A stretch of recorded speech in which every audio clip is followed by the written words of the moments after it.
All right, welcome everybody to our week 3 in English composition.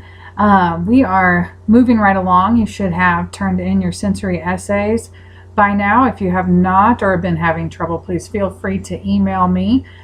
Otherwise, let's go ahead and get started. This week we're going to talk about narrative. So what to expect.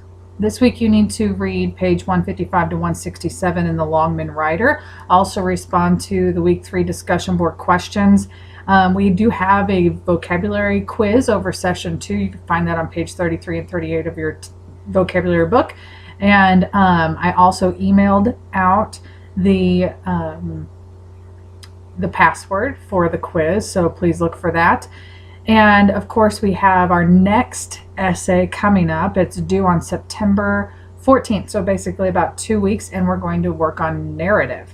So I did want to point out a couple things. We're going to talk about what the narrative essay is and that kind of stuff. And obviously you don't have in assignments and quizzes the narrative drop box because we haven't gotten to that point.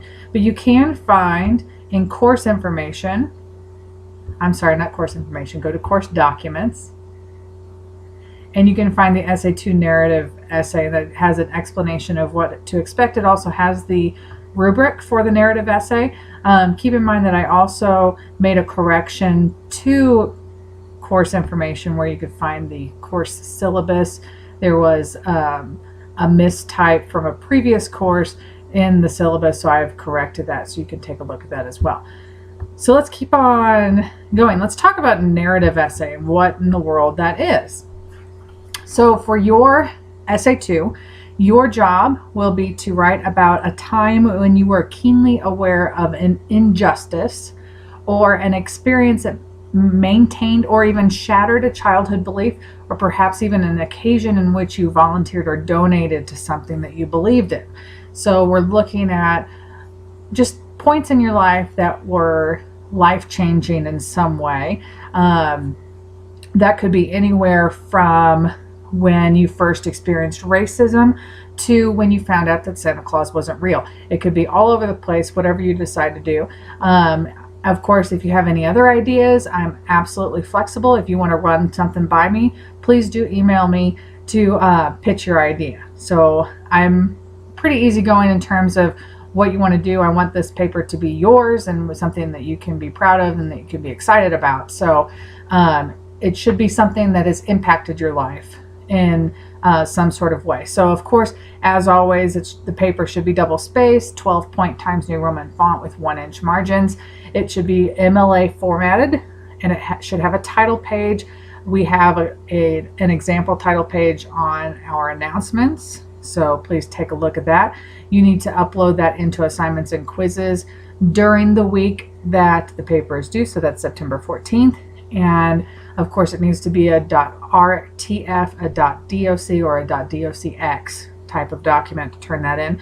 If you do have any trouble with turning in documents, please contact tech support with Crowder. I'm not real savvy on the computer end of things, so they'll probably be able to help you along better than I could.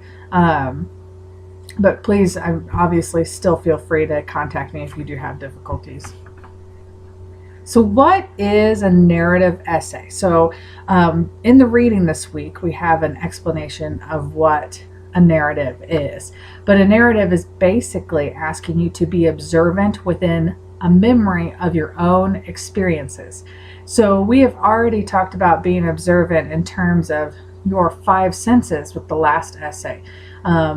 And the narrative takes it a little bit further. This actually explains a point in time, a story from your own life. So this is an experience that you have had in the past, and it could be a reflection, it could be an observation, or even just a description of something that you've gone through. It's usually told in first person perspective, so that's when the I and me form. And it also usually has a central point. So it has a central idea, something that it's trying to convey. So in the terms of our assignment, it is that moment where a childhood idea was shattered, or the moment where you experienced an injustice, and what is your point of view about that injustice, and that kind of thing. So it has to have a point of view. And it needs to be in a story format. So that would have the conventions of story. So plot, character, setting, climax, ending, those types of things. We'll talk about those more in a moment. And the narrative essay should be one particular story that you have. But in the future, you can actually apply the idea of narrative to lots of different contexts. So for instance, if you were writing a persuasive paper where you're trying to get the reader to agree with you that your community needs to have a community garden. So if you're trying to convince an audience of that, maybe telling a personal experience at the beginning of your paper in the introduction about your experiences with gardens and how wonderful it was for you, that could draw in the reader's attention and get them to connect to you on a personal level. So you can actually use narrative in other types of essay constructions.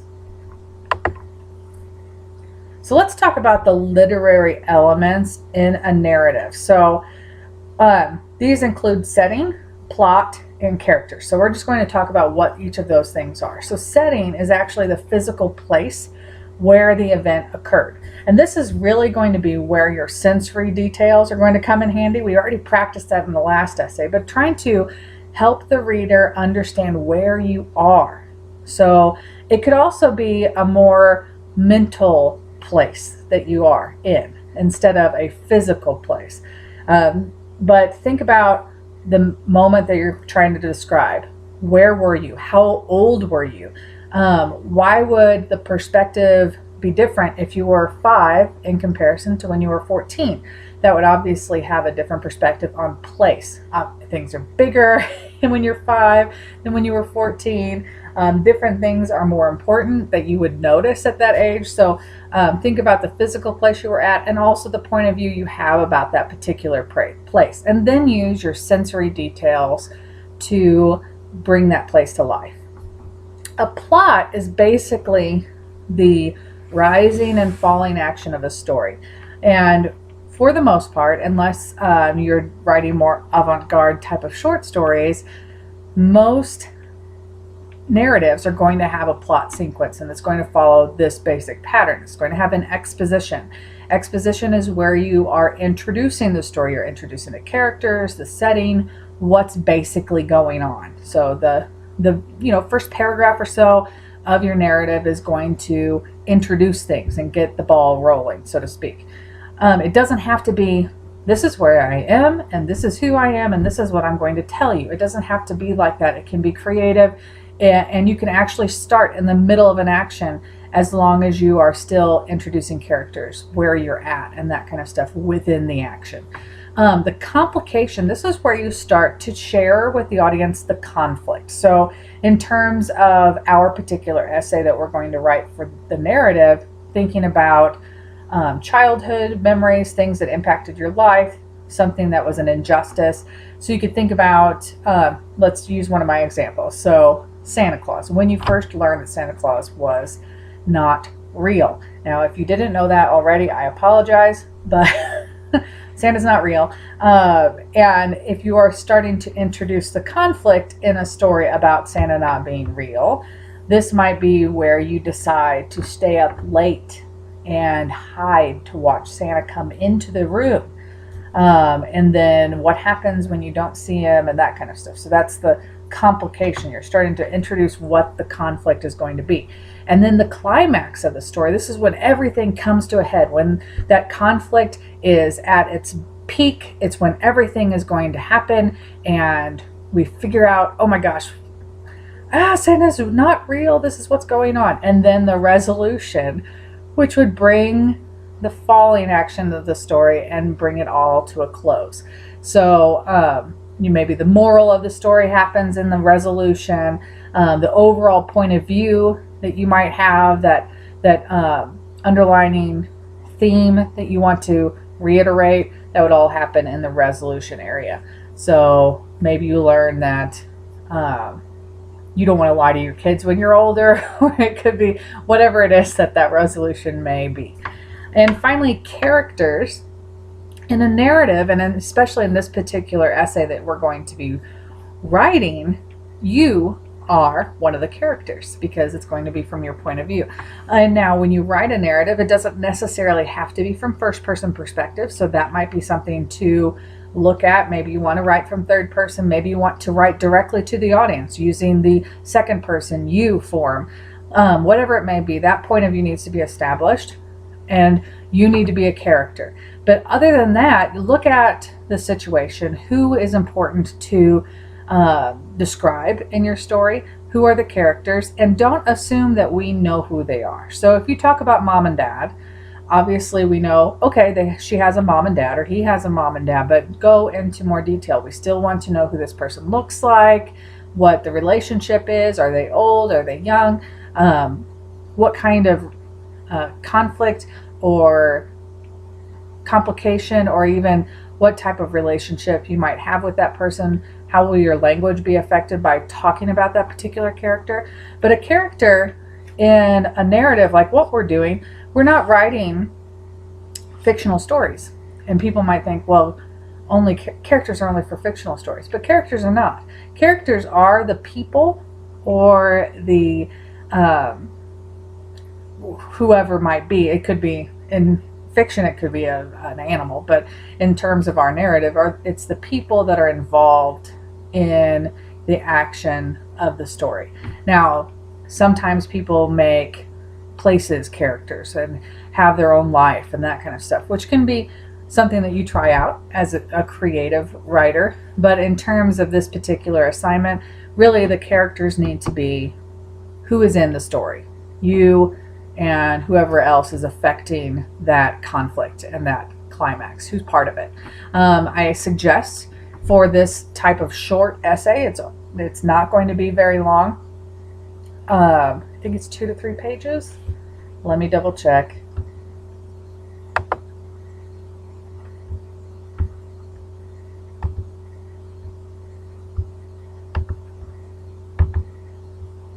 It's always good to double check.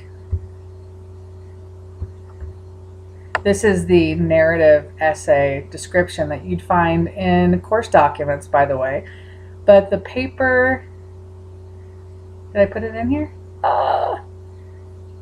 That's funny. I know where it is.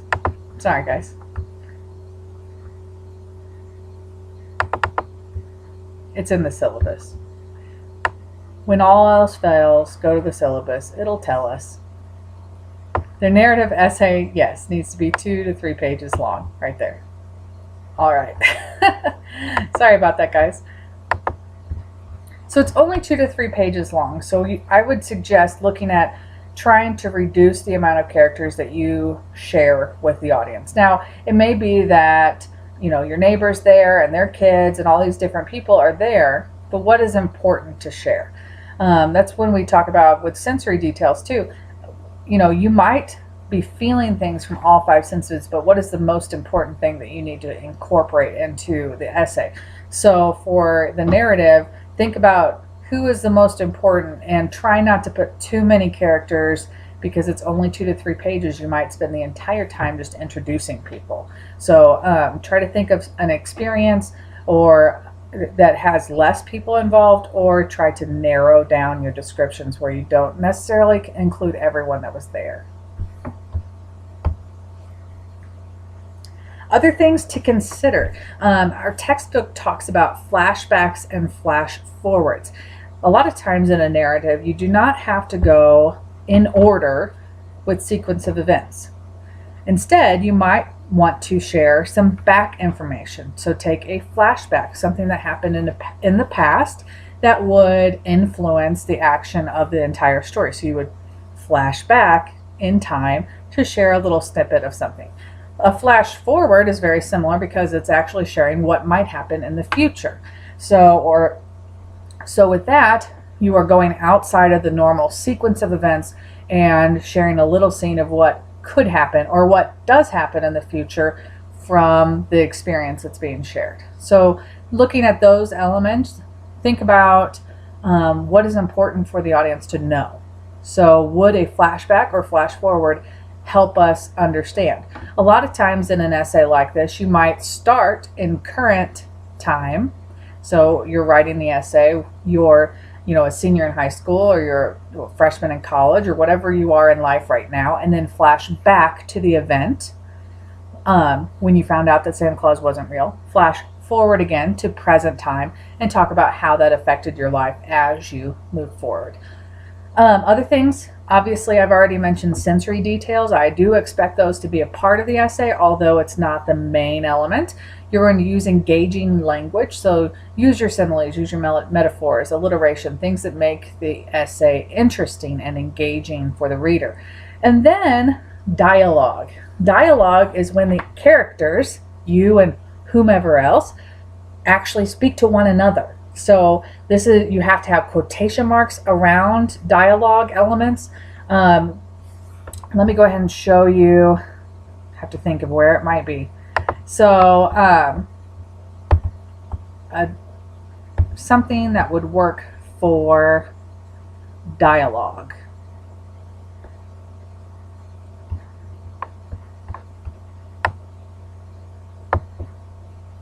See if this is it. Oh, I don't have it in this one. Well, dialogue basically happens, let me do it this way. When you show when two characters are speaking to one another, and the dialogue starts with a paragraph, and you would introduce the speaker, share a quotation mark, what did they say, whatever it is that they said, and then start a new paragraph when a new speaker happens. So this could be a response to the previous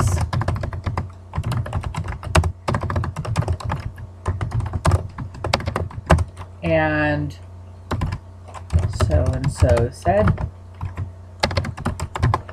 Every time you start a new speaker, a new paragraph should start. That's basically what I wanted to show here. So if you were to do this in real time, perhaps you would say something like, my instructor spoke loudly to the class. Why aren't you getting your work in on time? We were all quiet. And then Johnny spoke up. We don't know when things are due. How are we supposed to be on time? Okay, so notice that when the teacher was speaking, we have one paragraph, and then when Johnny was going to speak, we have a new paragraph, and that's how you would conduct dialogue through a paper. Dialogue is really great to use because life happens in dialogue. If there are multiple people involved in a story, then most likely they're going to talk to one another, so it becomes more realistic, more engaging if you include dialogue. Do you have to include dialogue in this story? Absolutely not. It's not a requirement. It's just something to think about or to consider as you create your narrative. So that's all I have about narrative this week, and we'll go into it more next week as we prepare for that second essay. Remember that you do need to do the reading, page 155 to 167 in the Longman Writer. Respond to this week's discussion board questions, which we are going to practice narrative writing in a little more creative fashion. Of course, we have our Vocabulary 2 quiz over session 2, page 33 to 38. And keep in mind that the final draft of Essay 2 narrative essay is due September 14th by 11:59 p.m. And of course, if you have any questions or concerns, feel free to contact me. You can ask in the discussion board area in class, or send me an email if you don't want the whole class to see your question. But thank you so much. This has been our week 3 lecture presentation, and we will see you in the discussion board.